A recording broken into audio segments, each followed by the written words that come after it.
Welcome back, everybody, and welcome back to the UFC.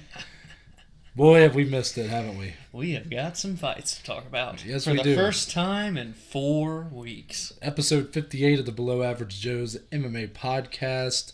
Thank you all for joining us on this, what's the start of a grind. 6 episodes in 10 days. Dominic Salee, how Yes. you doing? How you feeling? Doing good. I'm so happy to be back covering some fights. We couldn't start it off any better than this main event we've got here with UFC Fight Island 7. How's life, Noah? You know, you've got some new endeavors. Let the people know. Yeah, I just started my next, I guess you call it internship. Yeah. On Monday. So going well so far. Really enjoy the company. It's a lot shorter of a drive for me. Yeah. For those of you that don't know, I spent from August to about a week and a half ago now, or no, I guess it's been about a week now. I would drive 80 minutes to work and home. Yes. Every day. That's just brutal.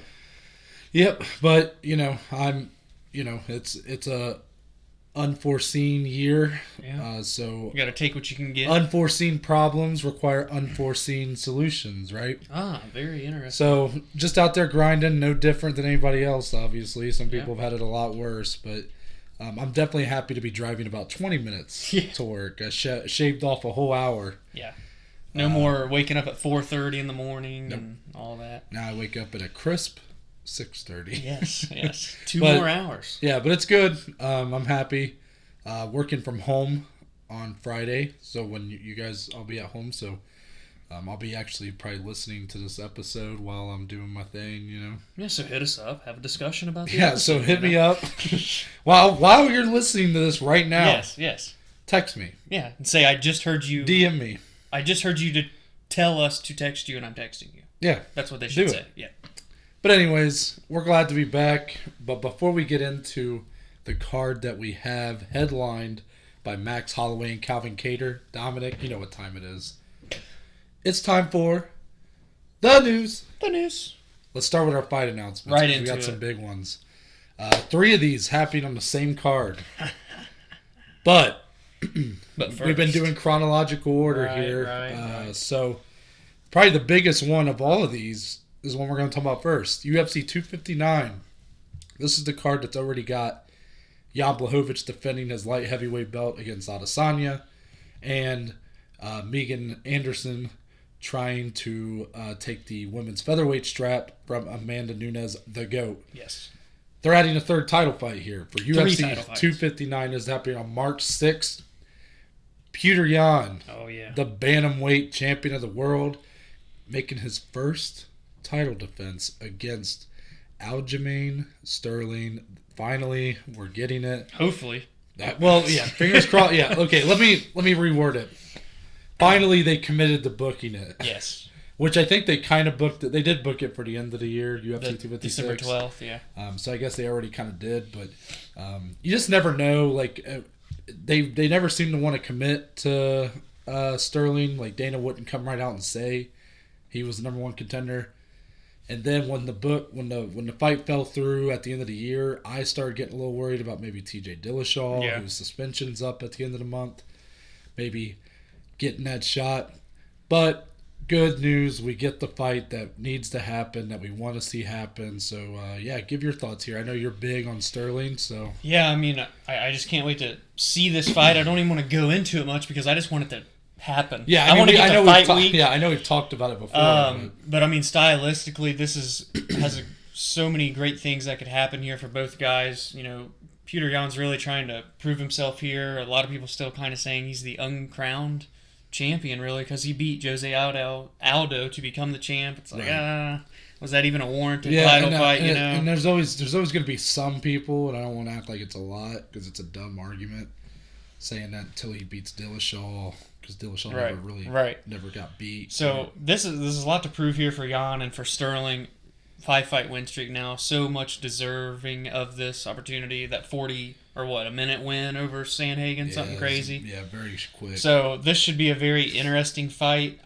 The way it plays out, your guess is as good as mine. But just hopefully we get to fight week and it's still on the agenda. Hey, UFC 259 though, three title fights. Plus, I mean, there's other incredible. Dominic Cruz, Casey Kenny's on that card. It's looking like it's gonna be on the. Thiago Santos, I think, is on that card. I think, maybe not.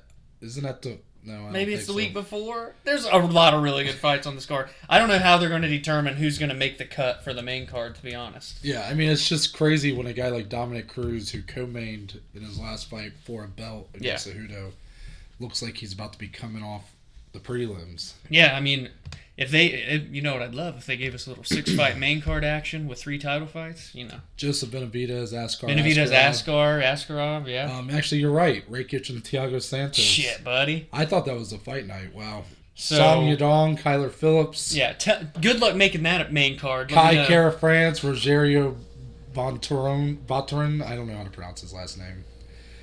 Yeah, there is a lot of good. Oh, Islam Makhachev, Drew Dover. It's 2 cards. Dude, that's too much. But I'm here for it. 6-fight main card, please. Please and thank you. But yeah, I'm very excited for that card and for this fight. You know, it needed to happen. It's going to happen, and I like to see it get placed on such a big event. Yeah. It's like it's going to be for sure.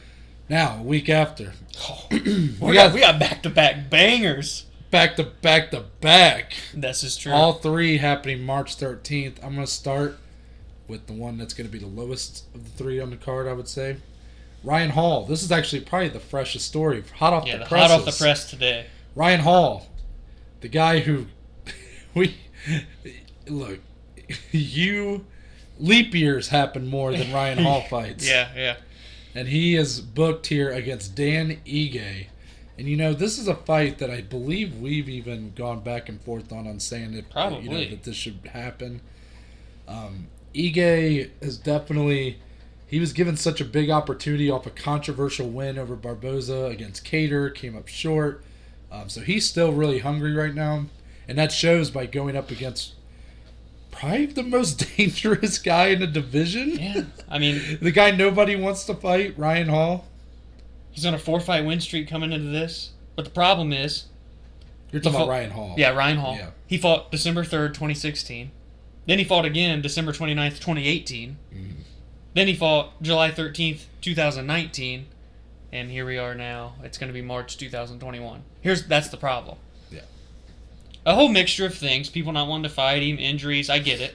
But damn, this guy's been, delayed for such a long time. Who knows where this guy could be right now if he was as active as these other guys. And then Ige, coming off wins over Bektik, then Barboza, just lost to Kattar, Contender Series alum. Everybody loves the Contender Series guys, myself included. This is a fun fight. Tough fight for Ige, though, I gotta say.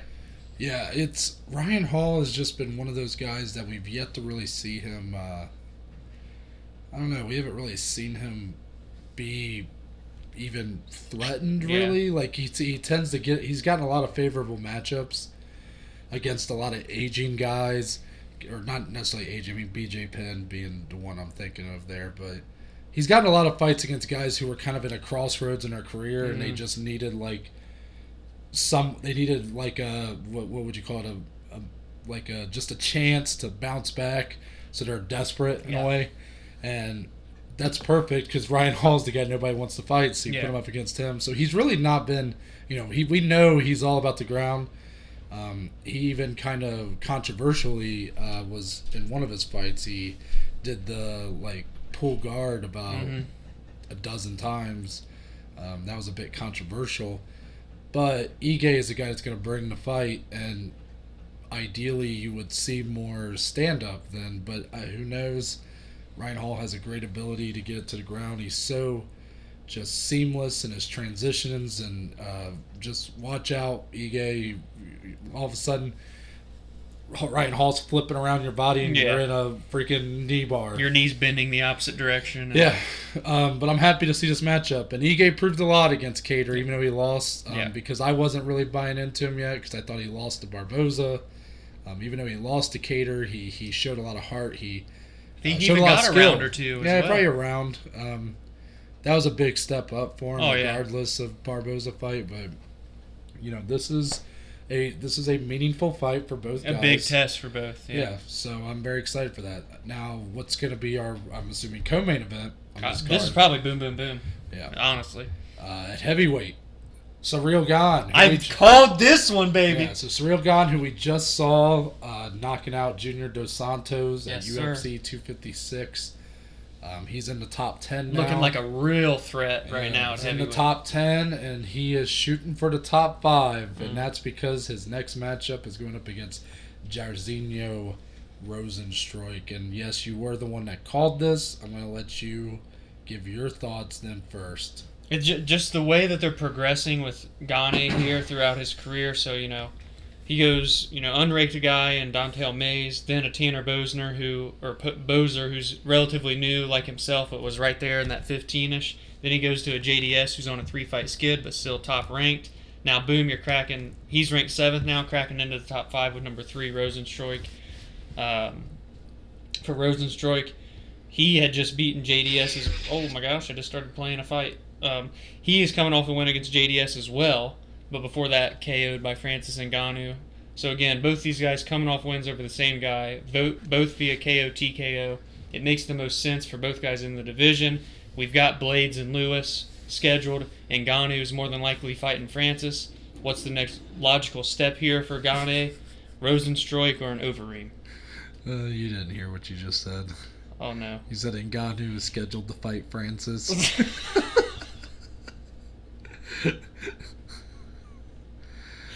Anyways. Hey, the way Francis is looking right now, that might be the only guy who can beat him. That's the only guy who can beat him. Francis is scheduled to fight Stipe more than likely. Yeah. So, it was either a Volkov here and Overeem, but they're fighting each other as well, if I'm not mistaken. Yeah, they are. So that's the only logical guy left. It's a wonderful co-main event for Gane. He can really take that next step here, put himself right into title contention. This fight really does have fireworks all over it here. It does. I like both these guys. Rozenstruik definitely had a big setback against Ngannou. He kind of called a shot, considering he had that 5-round war with Overeem, a fight that he was pretty much... He was going to lose, I thought he was going to lose. It could have been, it could have went either way, but I thought he was losing the fight. Throws a Hail Mary right hand that drops Overeem. That was an awesome finish to the fight. I've never seen a guy that big drop so fast. And yes, he did get right back up, but his lip was completely split. His lip was running out of the octagon. Dude, it was just, it literally looked like if you unzipped your pants right now, that's what his lip looked like. It was disgusting. But he's shown a lot of power, obviously. And for Gane, he's got, what we saw against Dos Santos was mostly leg kicks. Yeah, Gane's striking really was... He's definitely got the higher ceiling of these two fighters, I believe.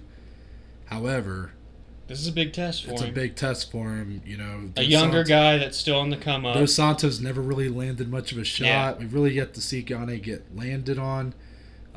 He does love to keep it at range. You got to wonder if Rozenstruik can land one. At heavyweight, you never know. And Rozenstruik's only lost once, and that was the Ngannou. Other than that, he's been perfect, and Gane is 7-0. This is a really perfect fight here in the heavyweight division, and it's really says a lot for who could be up next. Because what if one of these guys has a really convincing win, and the Blades Lewis one's a little They could literally hopscotch, and get the next title shot. You just never know.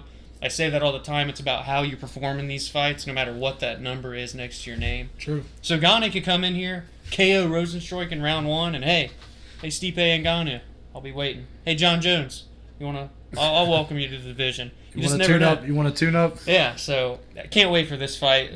This fight night's incredible, and you're going to cap it off right here. Yeah, this main event. We've talked about it quite a bit. 18 times at least. Rescheduled for a third time's the charm's what they say. Hopefully Leon Edwards, Hamzat Chimaev, the headliner, March 13, 2021. All that's really left to be said for me is that the more and more that this fight, is put off, I get it. I think it's good. Both guys ended up with COVID. Put it a couple months out. Let them heal up. I want to see both these guys at 100%. I don't want there to be any asterisks in people's eyes or whatever. There probably still will be no matter what. But it's obvious that Hamzat is the one that's being given that shot here. He's being, that Conor McGregor-like rise, know, where he's being given that opportunity to just go. Literally, he was given a 15 spot, essentially, just to make this fight. Yeah. Yeah. And he's going up against the number 3 guy in the division.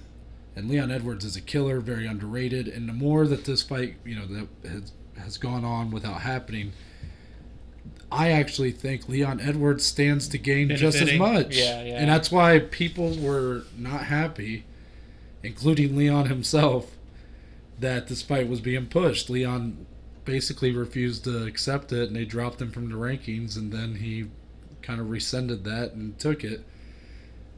I think he stands to gain a lot from this if he wins. If he wins, you just beat the biggest prospect the UFC has had since essentially Conor McGregor. Stop their hype train. And then you're literally staring at a title shot, in my eyes. You would have to think. Well, obviously Hamzat has everything to gain here. Oh, yeah. But also he kind of does have something to lose. I mean, think about it. If he loses, people, the obvious take is going to be, okay, he was pushed too soon. Yeah. So you just bring him along a little slower. But I don't know if he'll ever be able to replicate this kind of rise, this kind of hype, if he loses. People don't really think about that. Yeah.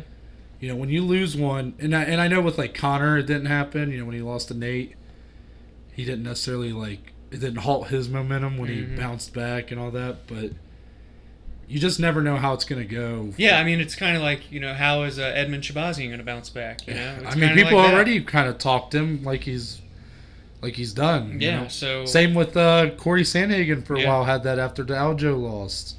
You don't know kind of how the public, how the media, how they're going to spin things. So I think both guys stand to gain a lot and lose a lot here. Yeah, for sure. And that's why I love this fight. I think people are definitely not sleeping on it. I think a lot of people are excited for it. But I think that not enough people are respecting the matchup. Mm-hmm. Is it the matchup I would pick for Edwards? Probably not. Because I like to respect rankings, and I'd probably put him up against a Wonder Boy or someone. Yeah. But he wouldn't take that fight. So Here you are. Here we are. It sucks. It's kind of crazy because Hamzat was on such a tear, 3 fights in 60 days, and now it's like, oh, damn. Where Hamzat at? Yeah, you got to know, once you get, and we've talked about this, it's easier when you're outside the rankings to just fight more frequently. Yeah, you just you more don't guys pick are fights available. as much. You're just ready to work your ass off and crack. There's the no rankings. way Kevin Holland's going to fight more times this year than he did in 2020. Right. And now I'm not saying he should. I mean, he fought 5. You have to, when you crack those rankings and have a number next to your name, you have to be very strategic in what your next move is. Yeah. Because one bad step, that number's going to go bye-bye. Once you're past 15, there's no ranking, so everybody's on the same platform. Yeah. Regardless of if you're making your debut or you're a guy like, Kevin Holland before he beat Jacare, where he was on that tear, but still unranked. So you can be active because you have literally over 500 fighters after the it's even rankings. like a guy we're going to talk about later, Joaquin Buckley, is kind of in that position right now that we're going to see. So, I can't wait for this fight. I really just hope it happens. And like I said, this is all one fight night here. March 13th, Ryan Hall, Danny Ige, Gane, Rosenstruik, headlined by Edwards Chimaev. 1 week after a 3 title fight, freaking pay-per-view. March is looking very nice right now. Looking very nice. So that's all for our fight announcements. As for the rest, finally kind of getting an update on Tatiana Suarez. Dom being the big fan, the female Khabib, as you so often describe her as. The last we heard about her was when she was removed from the women's strawweight rankings due to inactivity. Injuries have really just plagued her forever. Yeah. It's basically been confirmed she's looking to return in late spring, early summer. Any thoughts on that? I mean, I think you throw her right in top 5. You kind of have to. She left when she was number 3. I think her versus like a Claudia Gadella, even Michelle Watterson, because she was supposed to fight this month. Yeah. I'm just trying to line it up here with people that would be available. Jonan Jan's a really good prospect, now ranked 3rd, took her spot. And then, of course, the fight I mentioned on This or That. Her and Joanna would be very fun to me. But I think you do give her top 10 undoubtedly. And if you want to get real wild and crazy, go ahead and give her, a number 3, number 2. It just depends on what the UFC wants to do with her. But first and foremost, make sure that the neck is healthy. That's a very bad place, obviously, to get injured. So I just hope she's at a full 100%, because when she is, she's literally unbeatable. I mean, she is undefeated right now, and this really could be a future champ, in my opinion. So I'm just excited to hopefully see her back this year, and hopefully a relatively big fight to welcome her as well. Yeah, I don't know if she'll even get top 10. She should. She probably should. It's tough to predict. They did remove her from the rankings. Not that they always go off the rankings, obviously, but. And that was just based off of the inactivity. Yeah, you just have to things. wonder: how are they going to treat this situation? Right? Are they going to? And how is Tatiana looking at her situation? Again, her grappling heavy style, the biggest kryptonite when it comes to the body, like your own body as a grappler, is the neck. That's why so many wrestlers, because you're constantly having your neck cranked on and everything, they have so many neck problems. Kurt Angle, he won a gold medal with a broken freaking neck. So, for her, what does she want to do? Does she want to ease back into it? Does she want to go straight for, okay, what's the biggest fight that can get me closest to a title shot? On paper, you go, well, of course she's going to go for the one that gets her closer to a title shot. But it's not always that simple. She knows her situation better than we do. Right. Her team knows her situation better than we do. They're going to know, okay, maybe she's not at 100% yet. Maybe we need to get a fight that she can not, walk over, because the women's strawweight's very stacked, and even at the back of the top 15, you got a lot of really good fighters. Oh, yeah. But maybe they look for one that's it's less of a risk, or less of a, less of a killer's row, maybe. Someone who maybe is just a more match up well for Tatiana, someone like that. So I could totally see it going either way. But ideally, you give her top 10 if she's ready for it. For sure. Next, Diego Sanchez, the OG.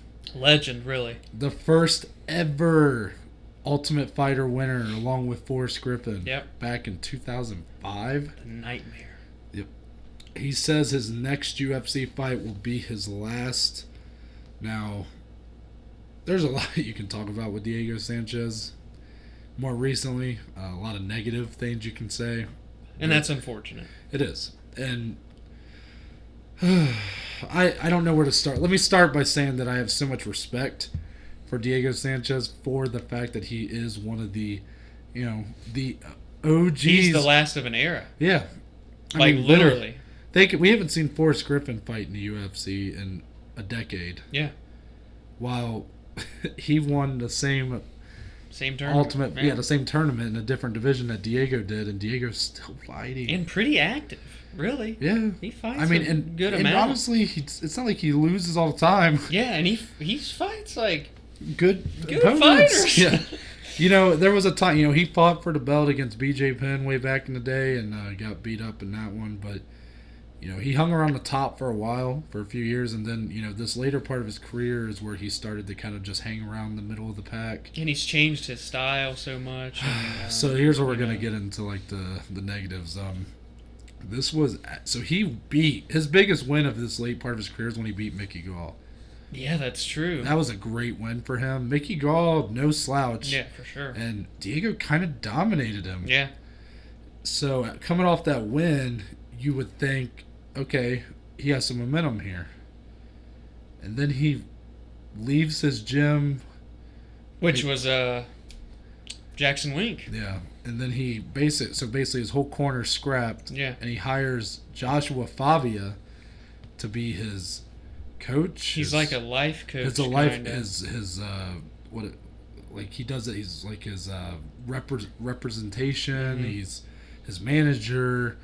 He's his friend. Yeah. He's all this stuff. And needless to say, it's not really gone well. It's been odd. It's been very odd. There's been a lot of, in my eyes, when I watch it, I think CTE. That's what I keep thinking, and it's a very uncomfortable topic. But I think brain damage. I just don't think Diego's always been kind of a wild man. He's been in some barn burners. Well, even back when he was, in his prime, he was still kind of a wild guy. Right. He wasn't like the most normal human being in the world. He was always a character. That's but for sure. It just seems it's taken a darker turn. And even though he's like, even on his Twitter post where he was talking about this being his last fight, he's saying it's time for him to spread like peace and and he said, this decision's more so for the health aspect of it now, because he wanted to do more fights as of his last one, and he just maybe he's came to that realization. You know what? One last hoorah, and then start taking care of my mentals, my health. His last win technically was in 2020 against Michelle Pereira. That was by disqualification. This is going again with the whole Favia thing. Favia afterwards saying that Diego's defense was on the same level of Floyd Mayweather, and if you watch the fight, he was getting beat up pretty bad. He was getting beat up really bad. It's just a somber way to kind of end, but I want to give him his respect, because even though basically the era I've been watching has been mostly negative for Diego Sanchez, but the guy's done a lot for the sport. He really has. He's been a lifer for the UFC. Put on some great fights. Like I said, a character. Not many people can say they hate, Diego Sanchez. So I really hope the best for him here, regardless. And maybe it's a favorable fight. Maybe he'll go out one last wild slugfest in his final fight. True. Lastly, here, we've been getting a lot of Dana White interviews, and we love some Dana White interviews. White's media scrums. He basically was asked about Nate Diaz. Yes, he was. And it was more so about if Nate Diaz would be fighting Tony Ferguson. Dana said no. No. That's not the fight. But what'd he say? He said we are working on something fun in the lightweight division. Yes. For Nate Diaz. Nate's natural weight class where he looks his best. And said that people would love it. Yeah, so we were talking. I was going to say off camera, but we're not on camera yet. So off recording,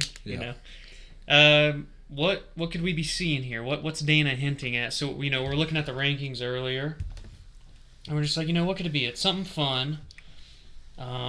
It's not going to be Tony. Well, let's talk about another interview came out. Go ahead. Yeah, that's what you're... Another interview came out today with Paul Felder. Yep. Paul confirmed it's not him. So, we're using the process of elimination here. What's going to be fun? They're going to put Nate Diaz in there with somebody that's going to scrap with him.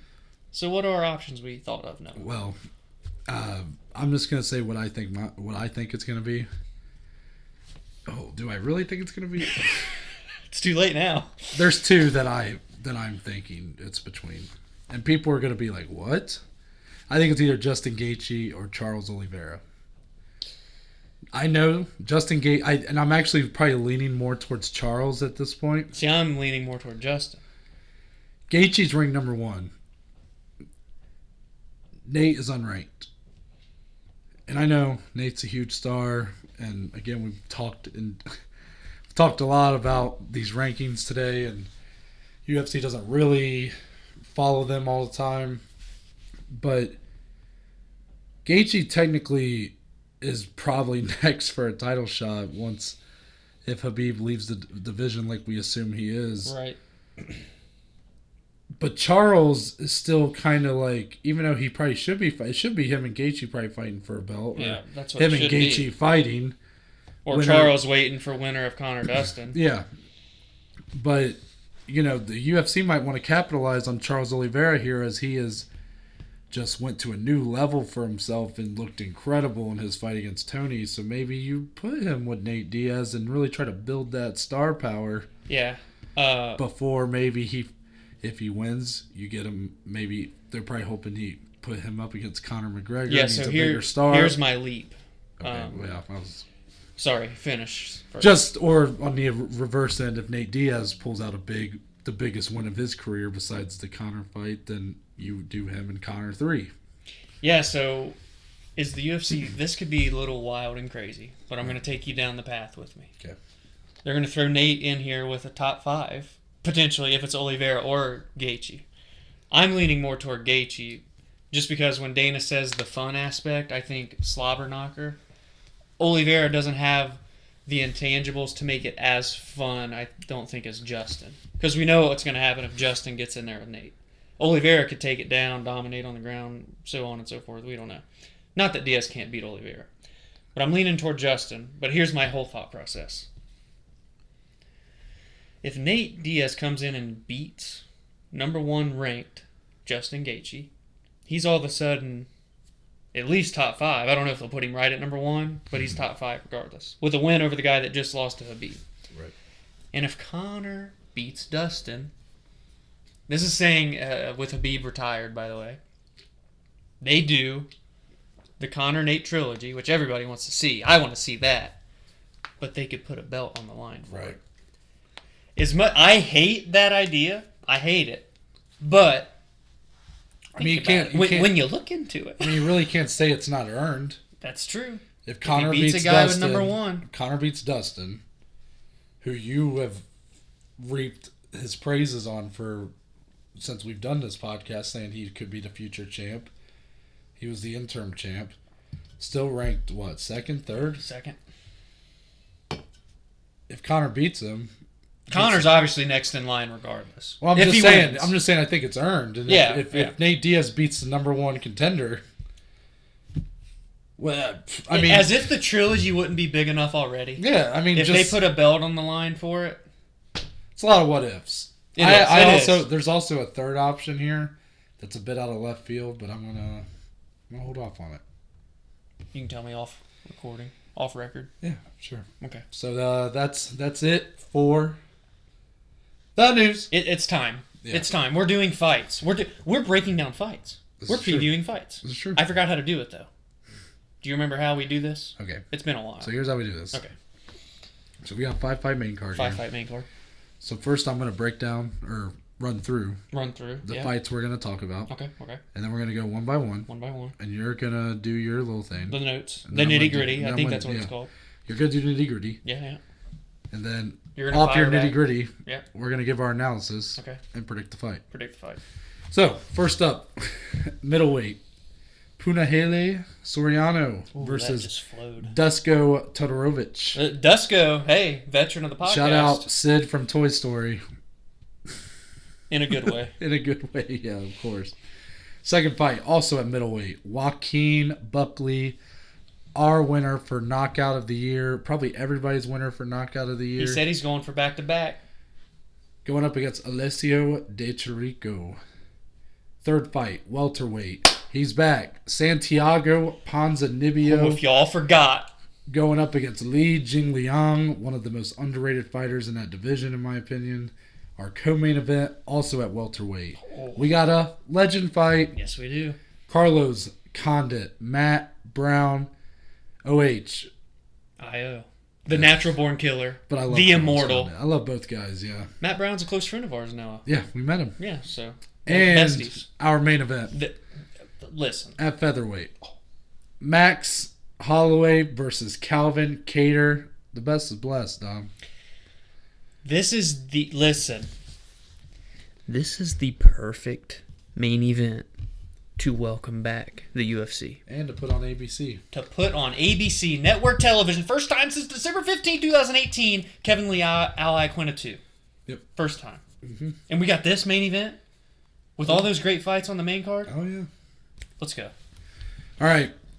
Soriano versus Todorovic. You know what to do. We got to battle the unbeatens, Noah. Yep. Someone's has got to go. 185 pounds. Punahele is 7-0, 4 KO TKOs, 2 submissions, 2-0 in the UFC, one of those on the Contender Series. That win in the Contender Series was against Jamie Pickett. All 6 finishes in the first round. On the opposite side of the octagon, Dusko Todorovic is 10-0, 6 KO TKOs, 3 submissions, also 2-0 in the UFC, also one of those wins on the Contender Series. Fun fact here, we mentioned this the first time we talked about Dusko.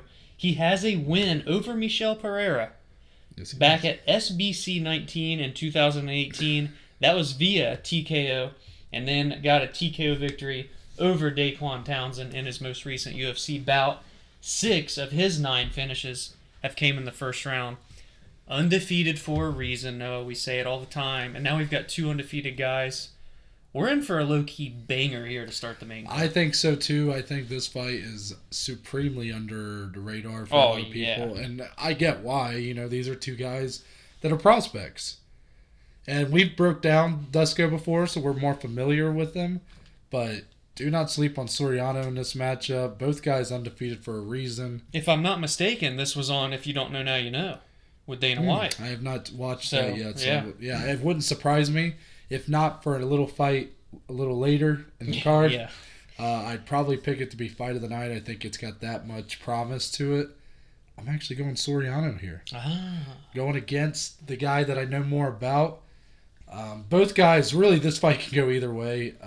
A lot's going to be answered in this matchup because we're definitely looking at both these guys like they're on the same level, right? Mm-hmm. Both undefeated, both very limited sample size in the UFC. Very good match. Very dominant in the UFC, and they've been dominant on the regional circuit. I'm going Soriano. Basically purely because that win he had at UFC 245, I just remember being very impressed by him, and now that was the last time we've seen him fight. He's had 2 canceled fights. Yeah, it's been over a year. One of those canceled fights against Eric Spicely, funny enough. But for Dusko, seen him more recently against Daquan Townsend. Townsend was a guy who had a really rough go in the UFC. Had basically, I think he had lost 3 or 4 in a row after the Dusko, with that Dusko loss. So the Michel Pereira win is the most impressive across these 2 resumes. But Michel Pereira, with the amount of losses he has in his career, has shown that he is a much better, different fighter now. I'm going to go Soriano. But do I see it going to a finish? I mean, it's got to. See, I was originally going to go decision, but I stirred away last second. I think it's got to. I'm going to go second round KO TKO. Really? I've got Dusko. Ooh, wait. You already said it. Second round submission. What? Okay, I respect it. So I got Dusko second round KO TKO here. I think we're going to see a really good fight. I think the first round is going to be a very aggressive feeling out process. Round 2, the hands are going to get let go just a little bit more, and I think Dusko is going to be able to clip him, put him down, and go in for the finish. But this really is a great fight to start the main card. I'm glad they both get that main card spotlight on ABC. Mm-hmm. 2 undefeated prospects. Love it for both these guys. True. Now we got Joaquin Buckley, Dom. They had to put him on the main card. Yeah, I mean, this is a guy that's really made a name for himself simply off of one huge, one of the biggest knockouts you'll ever see. For sure. The most viral clip in UFC history. But since then, he's also he knocked out another big prospect. Yes, yeah. Very brutally, I might add. Yes, he did. He's going up against Alessio De Chirico. Go ahead. Yeah, another middleweight battle here. Joaquin is 12-3, 9 TKOs. He's 2-1 in the UFC. Wins over Impa Kasagane. That's how you say his last name, I think. Yeah, it's like Kazagane. That was, of course, the spinning heel kick. I don't even know what the hell you call that thing. It looked like something you see in a karate movie. And then the KO over Jordan Wright, also brutal, one punch, set him down. And really, his only loss in the UFC was against Kevin Holland, who we know right now is just on an absolute tear. Scheduled to fight Derek Brunson next in March. And he lost that via TKO. And I might add that was Impa Kasagane's only loss in his career. Was that crazy kick that... Well, that Impa has shown a lot of promise. Impa's a very big prospect. Yeah. 26 years old. And I remember going into that card... We were ready to see Impa. That was on the prelims. Yeah. And I remember I said, shout out to Impa. Yes, you did. I said, because I really liked him on the Contender Series. Yeah. And I was like, I'm glad to see he's on this card. Hopefully, he has a big win. Yeah, well, he went viral. Got put on a highlight tape. Yeah, and then, Joaquin has 5 first-round finishes out of those 9 KO TKOs. For Alessio, he's 12-5. 5 KO TKOs, 4 submissions. So both these guys have 9 finishes out of 12 wins. Here's the thing, though. Alessio's 3-5 in the UFC. He's got a win over Julian Marquez. That was via split decision. He does have notable losses. He lost via submission to Eric Spicely. He has also lost to Kevin Holland. That was via unanimous decision. And then lost another unanimous decision to Zach Cummings. He also has 5 first-round finishes. Alessio came into the UFC 9-0. Now he's 12-5. You see where it's just a step up in competition. Some people can't handle it quite as well. I'm not saying he won't be able to put up a fight here, but after what we've been seeing from Joaquin, I'm not picking against him here. I'm going Buckley, first round, KO TKO. Yeah, I mean, when you're talking about that raise in competition, I mean, Buckley's not had a clean go at it. You know, when he was in Bellator back in 2016, 2017, he went 2-2 in that, or 3-2, excuse me, in that promotion. Then he has 2 big wins over at LFA, goes to the UFC, loses his debut to Kevin Holland via finish. Then has those, obviously, the biggest knockout that he's ever going to have and that you might ever see in the UFC. And then he followed it up with another very impressive knockout of Jordan Wright. You said 5 first-round finishes.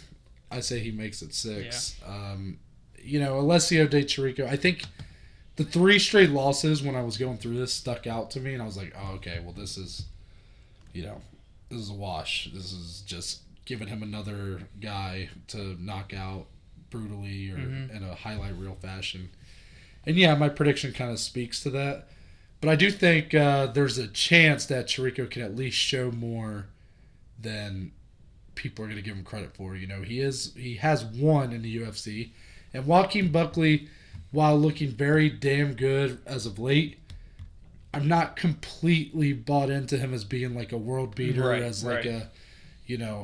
not so sure that he's like a top 15 guy even.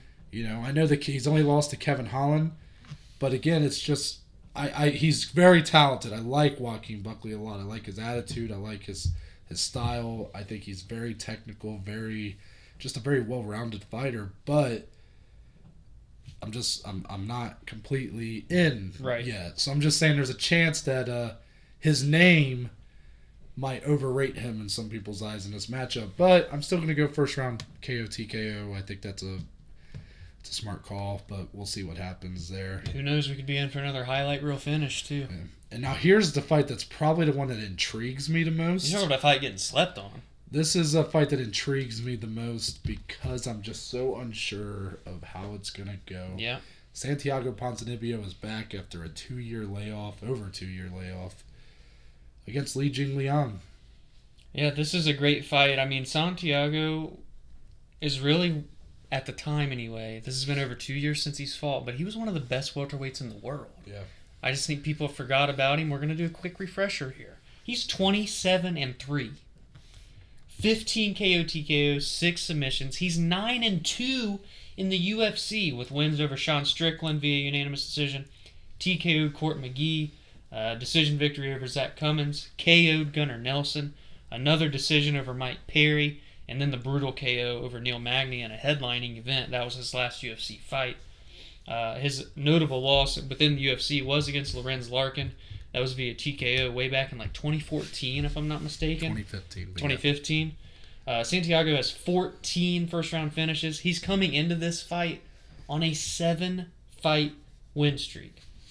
But this is a perfect way to welcome him back because Lee is 17-6, 8 KO TKOs, 4 submissions, 9-4 in the UFC. He's got wins over Diego Lima. That was via KO. He's got a decision victory over Frank Camacho. He KO'd David Zawada, who's fighting on one of the cards next week. I don't remember which one. I thought it got dropped. It may have. Was originally scheduled. And then notable losses to Jake Matthews via unanimous decision, and then has also fought Neil Magny, but unlike Santiago, came out on the losing end in a decision. And Lee has 6 of his 10 finishes in the first round. This really is a intriguing fight for a lot of reasons. It's a very good matchup to welcome back Ponzinibbio because Jingliang is underrated in my opinion. I've been watching him for most of his UFC career. I mean, he was always on those main cards on those fight nights and putting up big wins. And then the Jake Matthews fight, which was on UFC 221, that was on the main card. He lost, and it was a back and forth fight. He did get into a little bit of controversy due to the fact that it looked like he was kind of eye gouging a little bit. Matthews kind of cooled cooled heads afterwards by saying like, hey, the emotion can get the best of you in here. Like no bad blood, all that. Love Jake Matthews, cool guy. But he's bounced back big, and then obviously he ran into Neil Magny, and it's kind of been the story of Jing Liang's career is, he'll look incredible against some of these guys that, maybe are outside the top 15, but once he's given that higher level competitor, mostly Neil Magny and Jake Matthews, he doesn't quite look the same. Right. He looks a little more hesitant. He just looks like he's always one step behind. Like he kind of lets his opponent dictate the pace. While for Ponzinibbio, that's a guy who always dictates the pace. He's gotten it done against those big names too. And yes, it's a very unfortunate kind of what's happened to him with that 2-year layoff, because his last fight against Magny, where he was so dominant, was in Argentina, which is where the first ever UFC event in Argentina. It's where Santiago's from. Yep. And he was a superstar on that night. Oh yeah. And you could tell that they were wanting to do something similar with him that they did with like Weili Zhang with China. Yeah. So it's unfortunate, but the bigger question is, we know how good Ponzinibbio was, but how good is he now? Right. Exactly. 2-year layoff, mostly due to the fact that he was what was it exactly? He's had lingering injuries, and then he had like a real bad bacteria infection. Yeah. I mean, he's went through some stuff. He's went through some shit, and now when you have shit like that going on, guess what? It hurts your training. It hurts a lot of things. He's going to be 34 now coming into this. So we kind of are like at the tail end of his prime here, at least if you go off of age. Right. 27-3. He's had a couple losses in the UFC, but those were very early on. He's looked incredible ever since. But I'm gonna be honest. You're really, not trusting what you're gonna see. I really like Jing Liang. I do, and I don't want to pretend like I only think he's gonna win this because of the layoff. But I do think that I think we're gonna see a compromised Ponzinibbio, potentially even a shell of his former self. Not the same, yeah. For all it could, we don't know. I just think Jing Liang is a very tough opponent, and I think that he's going to get a win here, the biggest win of his career. I'm going to go by decision. I think it's going to be a good fight. I'm not necessarily saying that Ponzinibbio won't look good or won't have his moments, but I think considering where he left off at 2018, it's going to be a stark drop back. Right. And, he for all more time can go by and he can earn that status again, but I think he might have a further climb back up the ladder than maybe we all want to think he does. Right. Yeah, it's a good point you all make. I mean, are we going to see the same guy that was so dominant on the 7-fight win streak, looking like a future champion at the time? This fight's going to answer those questions on Saturday. I am going to go with Santiago, but I think we're going to see a really close fight, a very competitive fight, very technical in all aspects of the game. I think he pulls out a decision. Could be even like a 2-1. Heck, could be even be a split decision. But I think it's going to be close. But I think he's going to want to really make a statement here in his return fight. Yeah, some people might think this fight is going to be like a banger or like a fight of the night type thing. I'm not quite sold on that either. I think both guys might be a little too hesitant. Jing Liang tends to get that way against these higher level opponents. Ponzinibbio, obviously, ring rust, 2-year layoff. Is he the same guy? Right. It's going to be interesting to see how it plays out. Maybe it'll be, hopefully it's just awesome. Yeah. Hopefully I'm wrong, but yeah, I'm looking forward to it though. You know what you can guarantee won't be boring? Co-main? The co-main. Well, and the main, but we'll I'd like to think it won't be boring. Yeah, legend fight, people. It is. It really is. Carlos Condit, Matt Brown, 2 aging legends, potentially the last fight of both of their careers. Yeah. So, I mean, we start the card with 2 back-to-back middleweight fights. Now we got 2 back-to-back welterweight fights. Carlos Condit, Matt Brown. Carlos is 31-13, 15 KO TKOs, 13 submissions. 28 out of 31 via finish. That's just ungodly. 8-9 in the UFC. Crazy to think about. That's due to his 5 losses in a row. Yes, it is. Now, he's been through the ringer. This competition, as you're going to hear, is very, very top level. I mean, he's got wins over Jake Ellenberger, TKO'd Rory McDonald, KO'd Dan Hardy, got a TKO over Dong Young Kim. Got a decision victory over Nick Diaz. TKO Thiago Alves. Has that most recent win over Court McGee. That was via unanimous decision. The losses. Hello, George St. Pierre, one of the best to ever do it. That was via decision. He lost a decision to Johnny Hendricks. Got TKO'd by Tyron Woodley. Lost a split decision to Robbie Lawler in that title fight of the year. Was that 2015 fight of the year? 2016 fight of the year. Yeah. Got submitted by Damian Maia. Had a 2-year layoff, then returned to fight Neil Magny. Lost that via unanimous decision. Got submitted by Alex Cowboy Oliveira. And then his most recent loss was that submission to Michael Chiesa. 21 of his 28 finishes have come in the first round. This dude knows how to finish fights and finish them quick. Other end of the octagon, our good friend Matt Brown, OHIO. 22 wins, 17 losses, 14 TKO, 6 submissions, 20 out of 22 via finish, 15 and 11 in the UFC, so many fights. Wins over Stephen Wonderboy Thompson via unanimous decision. KO'd Mike Quick Swick. KO'd Mike Pyle. TKO over Eric Silva. Submission win over Tim Means. KO'd Diego Sanchez with that elbow. Woo, that was nasty. Mm-hmm. And then KO'd Ben Saunders in his most recent bout, if I'm not mistaken. He's coming off a loss, but his most recent win. Lost to Chris Lights Out Lytle 2 times. Once at UFL back in 2007, and then once in the UFC. Both of those were via submission. He got submitted by Ricardo Almeida. Went to a decision with Robbie Lawler. Lost the decision to Johnny Hendricks. Got submitted by Damian Maia. TKO'd by Jake Ellenberger. KO'd with a nasty head kick by Cowboy Cerrone. And then lost to Miguel Baeza, which the fact that they even put him up against that kid is just mean. Because Baeza's a straight killer. Yeah. He lost that via TKO. And then 9 of his 22 finishes, or 20 finishes, have came in the first round. So, I'll start with Matt Brown. The Baeza fight, he actually looked pretty good in round 1. Yeah. It was competitive. The fight ended 18 seconds into the second. So Baeza landed a crazy shot, and Brown just folded. You talk about a dude that's on fire right now? Baeza. So, Matt Brown is a very underrated guy, I think, as well. People forget that loss to Robbie Lawler was a title eliminator. Matt Brown could have fought for a belt, and then he lost to Johnny Hendricks right after that. Yeah. So he was at the top of the heap just 5-6 years ago. Obviously, it's been a bit of a drop since then, because after those 2 losses, he's went 3-4, and if you count those 2, he was 3-6. So he's had some really high points. You know, that Diego Sanchez elbow. Oh, my gosh. Turn back the clock with that Beautiful. One.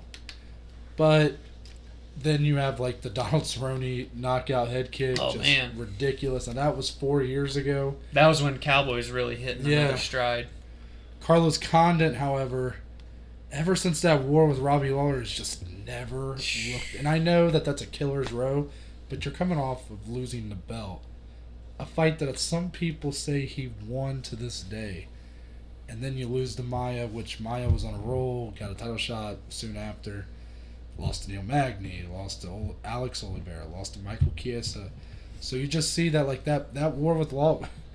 Robbie Lawler, man, once again, you know, you look at those 2 big title fights he had with Rory McDonald and then Carlos Condit. Neither of those 2 were ever the same. And really, Robbie wasn't either after that. That's true. It's just, man, like, those wars just took so much out of those guys. And luckily, Condit did have a big bounce back against Court McGee, who's no slouch.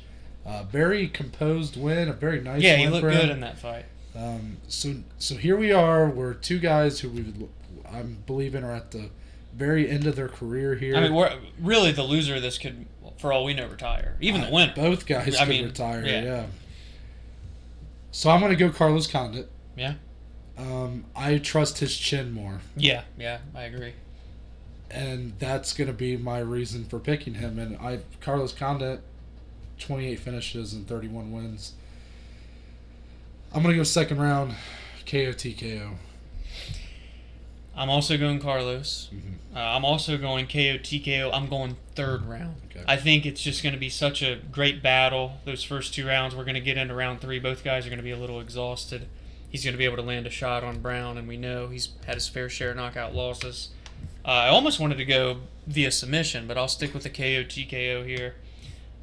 What a fight, though. I mean, really, this is a fight years in the making. This is kind of that one that got away, especially back when they were both in their primes, never got it.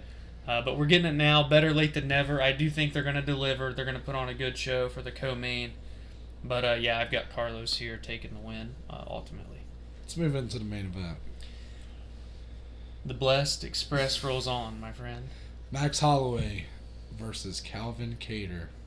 We're riding the Blessed Express until the wheels fall off. Give some respect to Kattar. What's their the New England Cartel? New England We Cartel. ain't talking about a gang either. We're talking about a bunch of straight killers. Yeah.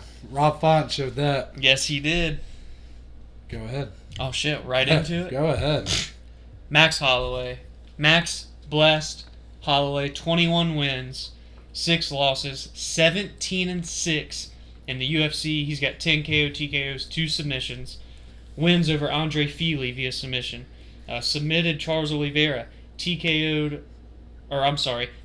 Cub Swanson, TKO'd Charles Oliveira. There we go. Decision wins over Jeremy Stevens and Ricardo Lamas. TKO'd Anthony Pettis to become the interim champion. Then goes up to fight the featherweight king at the time, Jose Aldo. Beats him once via TKO to win the undisputed title. Granted the immediate rematch. Yeah, done it once, do it twice. TKOs him again immediately after. Then makes that second title defense against Brian Ortega. Just a masterclass performance there by Max. Ended up getting stopped by the doctor at the conclusion of round 4. Just a masterful clinic he put on in the striking realm. And then another title defense against Frankie Edgar, won that via decision. Max was on a 13-fight win streak from January 4th, 2014 up until December 8th of 2018. Made 3 title defenses, 14-fight win streak as a whole in the featherweight division. However, some of these losses, he lost to Dustin Poirier twice, once back at featherweight back in the day via submission, and then when he went up to lightweight to challenge Dustin for the interim lightweight title, those guys went to war that night. Dustin got the best of him, comes out with a decision victory. Also lost a split decision to Dennis Bermudez way back in the day. Lost to the notorious Conor McGregor via unanimous decision. And as we all know, he's on a 2-fight skid right now coming into this. Lost the belt to Volkanovski the first time via unanimous decision. Gets the immediate rematch this past July at Fight Island. And loses a split decision that a lot of people, including myself and I think Noah, thought that he won. But I digress. We move to the blue corner.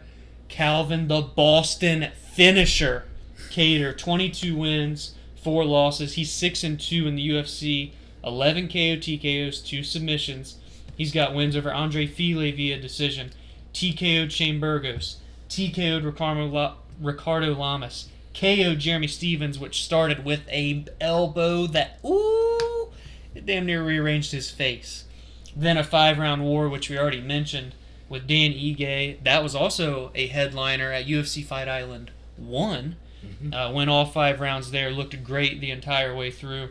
And then the notable losses, he lost the decision to Renato Moicano, and then lost the decision to Zabit Magomed Sharipov in a fight that he was coming on very strong in that 3rd round, and had it been 5 rounds, who knows what could happen. Very rare 3-round main event. Yes, but again, I don't want to go into what ifs. It was a loss, but not a bad loss, obviously. This fight is perfect. Perfect. It's a great main event to put on ABC. It's a great main event to welcome back the UFC. And we got 2 guys here that are in very different places. Yeah. So we're seeing Max kind of in the first... He's in an odd spot. For the first time since he lost back-to-back to Bermudez and Conor McGregor, which was 2013. Yeah. And like you said, he did not lose again until that Poirier fight. Well, guess what? Now he's lost 3 of his last 4. Yeah. And say what you will about the second Volkanovski fight. I've said my piece. You've said your piece. He lost. And that was both for the belt. He lost the belt to Volk, lost the rematch. So guess what? You're not giving him a third fight. Right. He's here with Kattar. Volkanovski's probably going to fight Ortega at some point. He did have the win against Frankie Edgar in between there, but Frankie Edgar should not have been fighting for the belt. Just keeping it real. They gave that to him based off what he had done and not what he was doing at that time. But right before the Poirier fight, he had the biggest fight of his career against Ortega, where he looked like the best pound-for-pound fighter in the whole UFC. You know, and I remember going into that fight being very nervous. I think a lot of people were counting Max out. If we were doing that podcast back then, I would have picked Ortega. Right. I really believed in Ortega. Still, I mean, obviously. Well, we do, yes. Yeah, I do believe. I'm just saying at that time, I really thought Ortega was going to be the one. Ortega was undefeated at the time, fast-rising prospect, finishing everyone. And then even with his hands. Yeah. Knocked out Frankie Edgar. The first guy ever to knock out Frankie Edgar. And Max, I mean, look, it was an awesome fight. Brian had his moments, but Max put dominated. on a show. Unbelievable. However, again, 3 of his last 4 losses. Yeah. That Poirier fight in particular, look, I get it was a war. But he lost 4 rounds. He lost 4 rounds, and Poirier's an awesome, amazing fighter, so, like, it's nothing to scoff at. But he's in an interesting spot, in that he's in an awkward spot. Yeah. In that he's got kind of this, almost like, either way, if he wins or loses, like, what's next, you know? Yeah, that's true. While Kattar is surging right now. Kattar really, in my opinion, has nothing to lose here. Even with the Zabit loss, it's like he won. Yeah. Because then you give him Jeremy Stevens and he puts on a highlight reel of a knockout with that elbow. Oh my gosh, that elbow was disgusting. Then the Ige fight. Ige, not a lot of people were too excited to see Ige in that main event. It was a great fight. Ige showed a lot of heart. Yeah. Kattar was on another level. High pace for 5 rounds, too, man. Just his striking, so crisp. Beautiful. So matchup-wise, stand-up war. Oh, yeah. You got 2 guys that are probably the 2 best all-around boxers. Probably the 2 best strikers in the division, yeah. What do you think? Well, I think we're going 5 rounds. I do too. I think, listen, this fight's happening on January 16th, 2021. We're going to be talking about it December 31st, 2021 as a Fight of the Year candidate. That's what I think. Nice. I think these guys are going to go to war. They both have so much to prove. Yeah. For Max, he's in a hell of a spot here, like Noah said. Lost 3 of his last 4. Even if he wins, does he even get a title shot? I mean, at this point, if you're Max, you're rooting for Ortega. That's your best shot to get the belt after this. If Volk can beat Ortega, then Holloway's in a really weird spot, even if he wins this. For Kattar, this guy is so underrated. I don't think people realize how good Calvin Kattar is. And I mean, imagine if he got that win over Zabit. Zabit is, I don't think he's lost in the UFC. So, it's very tough. I think we're going to see so many beautiful just displays of striking here. Both with that precision, with the patience, but at the same time, the combinations that they can put together, both of them, can put you to sleep just like that. But I think we're going 5 rounds. And I think the veteran expertise, the championship mentality is going to set in. I'm going to go Max Holloway here. I think he has a huge chip on his shoulder, and that's going to be able to carry him to a win. Whether it be 3 rounds to 2, 4 rounds to 1, 5 to nothing, I think we're in for a treat. Max gets the win, gets back on the right track. And for Calvin, like I said, in my opinion, nothing to lose here if you're Calvin Kattar. Yeah. You're getting put on the national television, main eventing, Fight Island, Max Holloway. And Kattar, by all means, could win this fight. I'm not doubting him or pushing him to the side at all. I'm just siding with Max in this instance. Yeah, I mean, you're a huge Max fan, so I know that you want to see him bounce back. I mean, everybody does. Nobody really wants to see Max lose here, even though we don't necessarily want to see Kattar lose either. Right, exactly, yeah. Yeah, it's I'm nervous for Are you Max. a little skeptical of I'm Max? skeptical for Max, not because I think he's lost a step, nothing like that. But again, even with the win here, it's hard to really see when he can be fighting for a belt again. And not that you can't stay motivated and have that chip on your shoulder like you're talking about, but he's going up against someone. Talk about a guy with a chip on his shoulder. Yeah. Calvin Kattar's felt counted out. He's felt all those things, and he's a guy that's never been in that limelight. And never. I'm sure he's feeling counted out going into this one. And this is his biggest opportunity here on ABC. And he can earn a title shot undoubtedly here with a win too, for sure. I think anyway. I'm going Calvin Kattar via decision. We're going to see a war, aren't we? I think we're going to see a war. I think it's going to be very This is close. fight of the night, by the way. Yeah, fight of the night. I think it's going to be very close. It's going to be a gutting loss to not just Max, but to the MMA community as a whole. I do think this is Kattar's moment. I think this is his opportunity. Coming out party. And I think he's going to take full advantage of it. You said a guy with nothing to lose. Yeah. There's nothing more dangerous than a guy with nothing to lose. That's true. And I'm just going to go ahead and say it. I think Max loses this, and I think he's going to go fight Nate Diaz at lightweight.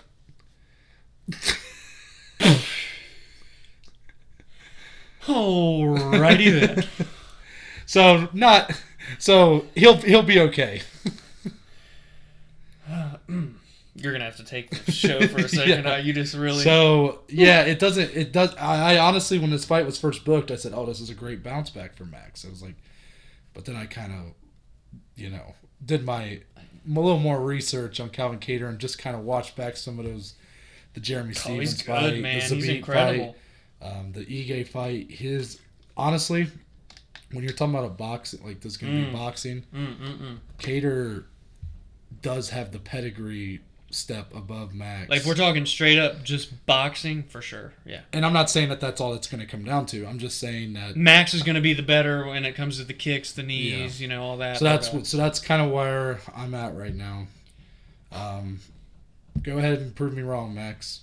You've done it before. Yeah. But that is it. That is UFC on ABC 1. Yes. Yeah. I'm so happy with this main event. I can't wait. This is a middle of the day card, by the way. Yeah. Kicks off at 3 p.m. Eastern Standard Time here in the U.S. Is that the main card or the prelim? Main card kicks off at 3 p.m. Eastern. Prelims start at noon, if I'm not mistaken. This is all Eastern Standard Time, but nothing like some daytime action. I know. I actually kind of like it. UFC 254 with Habib Gaethje. I really like that. I like being it really just throws your shit off for the rest of the day. It does, but I kind of like that though. Yeah, I was. You get done with fights and you can still go do things. It's not 1 a.m. That's true. But again, check out those fights. You can watch the main card on ABC, people. Yes. Please support it. This is a very big deal. I don't think people are realizing just how big this is. ABC network television. Tune in. You're not going to want to miss it. Even if you can't catch the whole main card, you're going to want to tune in around 5:30, 5:45 because that's when the main event will be kicking off. Right. On Fight Island. So, I'm going to go ahead and talk about all of next week, basically. The explosion of content. Yeah, so Monday, we're going to be recapping all the fights we just broke down here. That'll be coming on Monday. Tuesday. Yeah, that's right. Tuesday. We are previewing Neil Magny versus Michael Chiesa. UFC Fight Island 8. That's happening on Wednesday. That's the card is. Yeah. The episode comes out on Tuesday. Thursday. Yeah, Thursday. You heard it. We're recapping Magny versus Chiesa and all the rest of those main card fights that we'll break down. Friday. The granddaddy. UFC 257. Conor McGregor versus Dustin Poirier 2, along with the just awesome star-studded cast on the main card and prelims. We'll be previewing that card, and then Monday, January 25th, we will recap that pay-per-view in its entirety. And I think you want to go ahead and mention what we already got in the books cooking up for next Wednesday. I think it's okay to mention it now. Get it out early. So this would be Wednesday, the 27th. Yeah, yes. Wednesday the 27th. This is a fun one. We're going to do a special episode. Yeah. Because we won't technically have one next week. I hope you guys can understand that with our... What else do you want from us? But we're coming back in a big way. So we have this series called The State of. Yes. This will be the second episode of that. Yeah, so the premiere of it was The State of the men's flyweight division. And here, like I said, when we talked about this concept, is that it can kind of be as big high scale, a small scale, about an individual, about a division, An about a organization. promotion, about the sport, Yeah. about the fans, About anything. Yeah. Food. No, I'm just kidding. We're doing the state of Conor McGregor. And the great part about this is... It's after his fight. Yeah, we can't... It's perfect. We were originally planning to do it before. This Wednesday. Yeah, and then 3 cards and... This works out perfect. Yeah, so we're going to do it after his fight, and I think that's probably better, just because... The air will be... The dust will be settled. Yeah. Win or loss. So there'll be what's going to be next for Conor, this year, next year, so much to discuss. We're going to talk about everything that his career's gone through, the lead up to where we are. Yeah, I mean, as crazy as it is, we've been doing this now since August. We've not really talked about Conor at all. I mean, he's been in some news. He's just talking about him. The most I remember talking about him was in the Mount Rushmore video. Because Yeah. I put him on my Mount Rushmore, so I had a chance to talk about him. But this gives us a chance to not just gush about, the good. There's some bad in there, too. And depending on if he wins or loses, we'll have a direction. Yeah, and I mean, even what we don't mention on the Monday recap will be mentioned on the Wednesday episode. Of course. So that is the schedule. Write it down or follow us on Instagram and Twitter, and there's a nice little graphic there that Dominic... Yeah, you can just save that graphic, You're going to know the whole schedule. But until then, Dominic, tell the good people where they can find you on social media. You can find me on Twitter, on Instagram, at @diesel14. You can find the podcast on Twitter, on Instagram, at BAJ_MMA podcast. And as for me, if you go to my bio on Twitter or Instagram, at @NTBaker_, you'll be taken to our link tree, which gives you the links to all the platforms that the podcast is on, along with our social media platforms. So that includes the Twitter, the Instagram, the YouTube channel, along with Spotify, Google, and Apple Podcast. And there's a couple links from our Anchor page on there. We love Anchor. The first one, recording a voice message. We want to hit this hard in 2021. Yes. So if you have an opinion or a thought on a fight, on a news story, an idea for an episode, or if you just want to say hi or tell us how much we suck, you can do it there. Preferably not the latter. And there's a link if you want to become a supporter of the podcast. And that just provides us with a few dollars a month, and all that money goes back into improving the audio quality or down the road doing a video podcast. So again, you can find all of that if you go to my bio on Twitter or Instagram at @NTBaker_. But with that, we're out, and we're going to see y'all on